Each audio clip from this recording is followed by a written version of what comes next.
આપો જવાબ, શું કામ તમે રોંગ સાઈડમાં પેશન્ટ લેવા આવો છો? એમ્બ્યુલન્સના વિભાગમાં ક્યાં એવો કાયદો છે?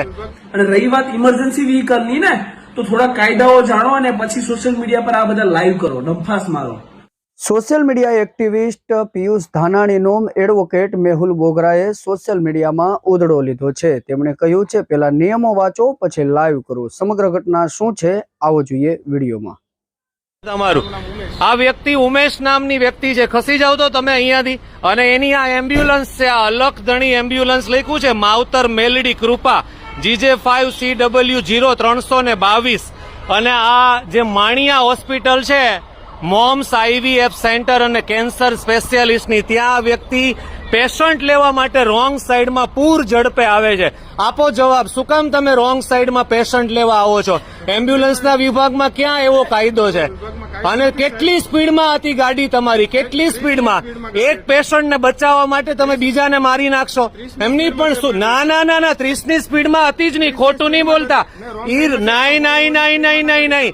ઈ રોડ ઉપર કેટલા બધા CCTV ફૂટેજ છે, હું ફૂટેજ કઢાવી લઈશ.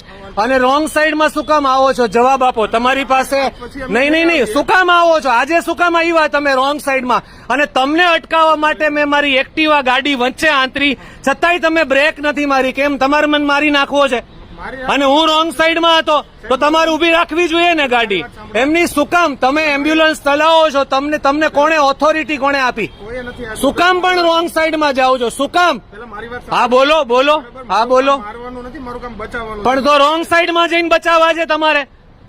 એમ્બ્યુલન્સનો કયો કાયદો છે રોંગ સાઈડમાં જવાનો? આપો જવાબ તમે મને. પણ શું કામ રોંગ સાઈડમાં જવું છે તમારે? શું કામ? એક પેશન્ટને ટાઈમે ક્યાંક પહોંચાડવા માટે બીજાને મારી નાખવાનો કારણ વગરનો તમારે? એમ્બ્યુલન્સમાં એવો કયો કાયદો છે કે રોંગ સાઈડમાં જવું પડે ભઈલા? નહીં છે કાયદો એમ્બ્યુલન્સમાં, તો શું કામ રોંગ સાઈડમાં જાવ છો? અને ખોટું નહીં બોલતા, 30ની સ્પીડ નહોતી. નહીં, બિલકુલ નહીં. મેં બિલકુલ નરી આંખે વાસ્તવિકતાથી જોયું છે કે 30ની સ્પીડ નહોતી. શું કામ જવું છે તમારે રોંગ સાઈડમાં? અરે 30ની સ્પીડ કે 60ની સ્પીડ, શું કામ તમારે રોંગમાં જવું છે? ભાઈ તમારી સાથે કોઈ વાત નથી, ડિસ્કસ નહીં કરતા મારી સાથે. નહીં, અવાજ નહીં કરતા, સેજ પણ અવાજ નહીં કરતા તમે. હા, રોંગ સાઈડમાં લોકોને મારવાનો ધંધો બંધ કરી દો.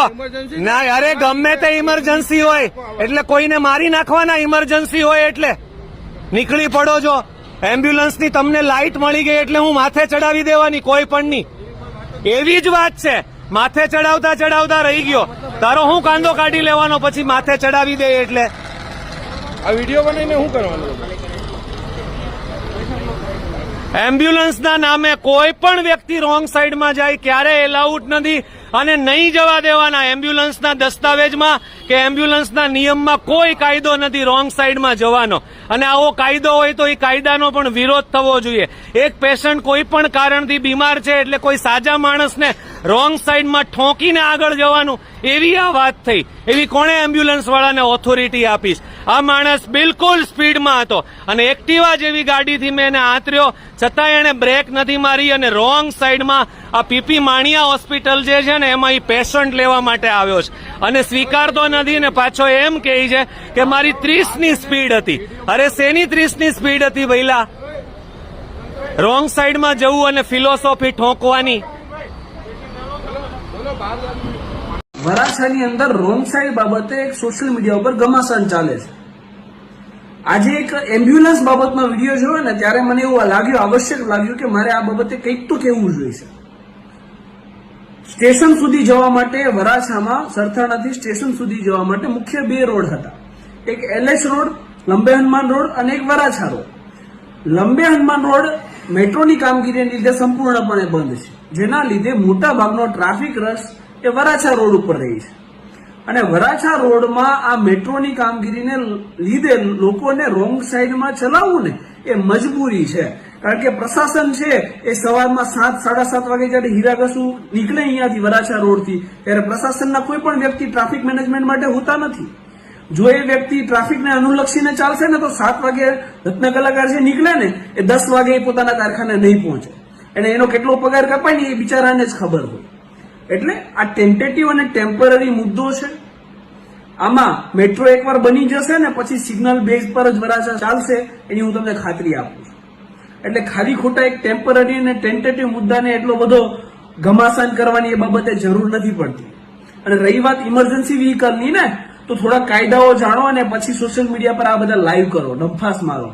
As per motor vehicle regulation 2017 rule 27, emergency vehicle છે જે ફાયર હોય, પોલીસ ડિપાર્ટમેન્ટ હોય, એમ્બ્યુલન્સ હોય, જ્યારે ઇમરજન્સી હોય, લાઈફ એન્ડ ડેથની મેટર થતી હોય ને, ત્યારે કોઈ પણ વ્યક્તિ એ નો સિગ્નલ હોય એને જમ્પ કરી શકે, રેડ લાઇટ જમ્પ કરી શકે, રોંગ સાઈડમાં ચલાવી શકે, ઓવર સ્પીડમાં ચલાવી શકે, વન લેનમાં ચલાવી શકે, અને સ્ટોપેજ હોય ને સ્ટોપેજ એને લેવાનું પણ ના હોય.